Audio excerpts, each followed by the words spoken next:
Hi friends, welcome to Annam's World. அன்னம் ஷாப்பில் தீபாவளி பலகாரங்கள் ரெடி ஆயிடுச்சு. தேங்குழல் மாவு, அதுக்கு இந்த வருஷம் எள்ளு பேக்கெட் கூட போட்டிருக்கோம். வேணுங்கிறவங்க அதில் மிக்ஸ் பண்ணிக்கலாம். முள்ளு முறுக்கு மாவு, மாவுருண்டை மாவு, ரவா லட்டு மிக்ஸு, கவுனரிசி தேங்குழல், ரிப்பன் பக்கோடா. இந்த வருஷம் ரிப்பன் பக்கோடாவும் கவுனரிசி தேன்குழலும் புதுசாக இன்ட்ரடியூஸ் பண்ணியிருக்கோம். வேணுங்கிறவங்க முன்னாடியே ஆர்டர் பண்ணி வாங்கிக்கங்க.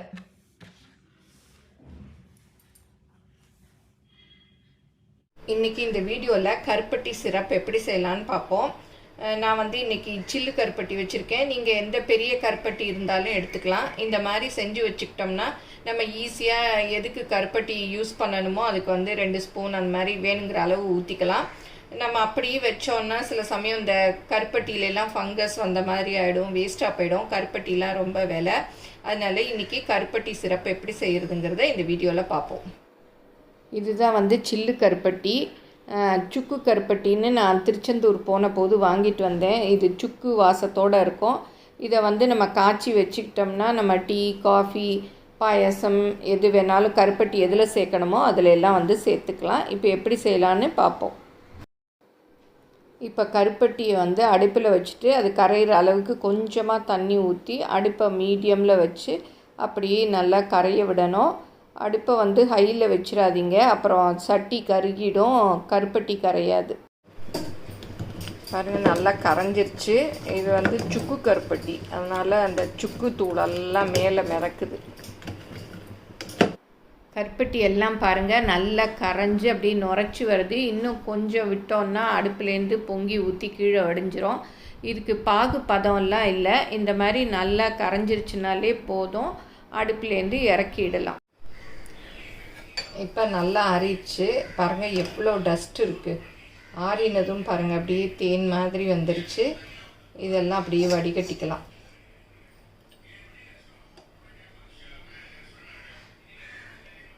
இந்த மாதிரி நம்ம செஞ்சு வச்சுக்கிட்டோம்னா டக்குன்னு எதில் வேணாலும் ஊற்றிக்கலாம். அதை போட்டு கரைக்கணுங்கிற பிரச்சனையே இல்லை. ஈஸியாக ஒரு ஸ்பூன் எடுத்து எவ்வளோ இனிப்பு வேணுமோ அதை பார்த்து நம்ம ஊற்றிக்கலாம். சில சமயம் நம்ம இந்த மாதிரி இருக்கிறது இலகி வேஸ்ட் ஆகிடும். கருப்பட்டிலாம் ரொம்ப விலை. அதனால் இந்த மாதிரி செஞ்சு ஃப்ரிட்ஜில் ஊற்றி வச்சுக்கலாம். பாட்டிலில் ஊற்றி ஃப்ரிட்ஜில் வச்சுக்கிட்டோம்னா நம்ம எப்போ வேணுமோ யூஸ் பண்ணிக்கலாம். பாருங்கள், டஸ்ட்டு இருக்கிறதுனால அப்படியே நிற்கிது. இப்போ பாருங்கள், எல்லாத்தையும் வடிகட்டியாச்சு. இவ்வளோ இருக்குது. இதெல்லாம் வேஸ்ட்டு தான். இது என்ன சுக்கு பொடி, அந்த ஏலக்காய் பொடியெல்லாம் இருக்கும். இதை ஒன்றும் செய்ய முடியாது. இதை தூக்கி போட்டுற வேண்டியது தான். இதை அப்படியே நம்ம ஒரு பாட்டிலில் ஊற்றி வச்சுக்கலாம். இப்போ கருப்பட்டி சிரப்பு நல்லா ஆறிடுச்சு. பாட்டிலில் ஊற்றி வச்சிடலாம். சூடோடு ஊற்றிடாதீங்க, அப்புறம் பாட்டில் வெடிச்சிரும். ஏன்னா சிரப்பெல்லாம் ரொம்ப சூடாக இருக்கும். நல்லா கழுவி ஈரமே இல்லாத பாட்டிலில் ஊற்றி வச்சுருக்கணும். பாருங்கள், தேன் மாதிரி இருக்குது. இந்த பாட்டிலெல்லாம் உடனே மூடிடக்கூடாது. இருந்தாலும் சூடு இருக்கும். நம்ம என்னதான் கொஞ்சம் ஆறினதும் ஊற்றினாலும் அது நல்ல ரூம் டெம்பரேச்சருக்கு சில்லுன்னு ஆன பிறகு தான் இந்த மூடியாலெல்லாம் மூடணும். இல்லாட்டி வேர்வை அந்த தண்ணி விழுந்து இந்த சிரப் கெட்டு போயிடும். அப்புறம் இதை ஃப்ரிட்ஜில் வச்சுட்டு நம்ம வேணுங்கிறச்ச யூஸ் பண்ணிக்கலாம். அன்னம் ஷாப்பில் தீபாவளி பலகாரங்கள், அதாவது ரெடி மிக்ஸ் எல்லாம் வந்துருச்சு. நீங்கள் வெப்சைட்லேயோ வாட்ஸ்அப்லேயோ ஆர்டர் பண்ணி வாங்கிக்கலாம்.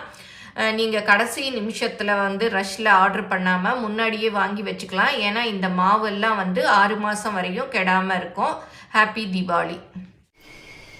இந்த அளவுக்கு நம்ம காய்ச்சி வச்சுக்கணும். பாருங்கள், ஊற்றினா தேன் மாதிரி விழுகுது.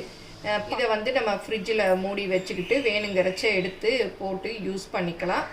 ரொம்ப ஈஸியாக இருக்கும். நமக்கு கருப்பட்டியும் ரொம்ப விலை இல்லையா, வேஸ்ட் ஆகாமல் யூஸ் பண்ணலாம். இது எல்லோரும் ட்ரை பண்ணி பாருங்கள். எப்படி வந்ததுன்னு உங்கள் கமெண்ட்ஸை சொல்லுங்கள். பிடிச்சிருந்தால் லைக் பண்ணுங்கள். எங்கள் சேனலை மறக்காமல் சப்ஸ்கிரைப் பண்ணுங்கள். தேங்க்யூ.